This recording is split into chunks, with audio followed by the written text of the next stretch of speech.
प्रभाग क्रमांक 15 मधून एक धक्कादायक बातमी समोर येते। शिवसेनेच्या शिंदे गटाचे उमेदवार सुवर्ण दत्ता जाधव यांच्या मुलाला जबर मारहाण करण्यात आली आहे। या मारहाणीमध्ये एक तरुण देखील गंभीर जखमी आहे। सातत्यानं प्रशासनाकडनं जाधव कुटुंबियांना अडचणी आणल्या जात आहेत। नुकताच शिवसेनेचे नेते अनिल शिंदे यांच्या घरात धाड पडल्यानंतर त्यांना हृदयविकाराचा तीव्र झटका आला होता आणि दुसरीकडे आता जाधव कुटुंबियावरती देखील प्राणघातक हल्ला झाला। मात्र अजून देखील जाधव कुटुंब प्रशासनाकडनं न्याय मागण्याच्या प्रतीक्षेत आहेत। 4 तास उलटून गेले तरी देखील कुठलाही गुन्हा यामध्ये दाखल झाला नाहीये। प्रभाग क्रमांक 15 मध्ये सत्ताधाऱ्यांची दहशत दिवसेंदिवस वाढतीये। त्याचंच हे उदाहरण उमेदवार सुवर्ण दत्ता जाधव यांच्या मुलावरती प्राणघातक हल्ला।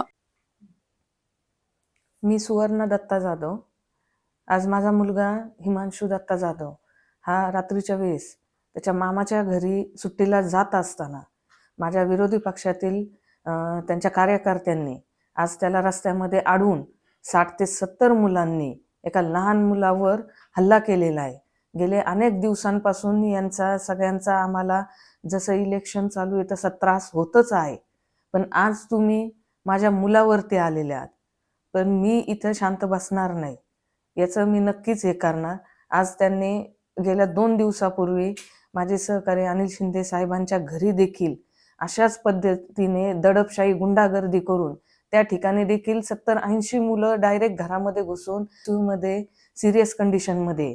यांची कोणत्या पद्धतीची राजकारणाची पद्धत आहे हे मला तरी नाही माहीत, पण आज त्यांनी माझ्या मुलापर्यंत आलेले, मी नंतर शांत बसणार नाही। आज माझा मुलगा हॉस्पिटलमध्ये ॲडमिट आहे। तुम्ही राजकारणाच्या ठिकाणी करा, मी राजकारण करत नाही, मी एक समाजसेवा करते, पण हे चुकीच्या पद्धतीने शासनाचा सत्तेचा वापर करून ह्या सगळ्या गोष्टी आज तुम्ही करत आहात, तर याला कुठंतरी आळा बसला पाहिजे।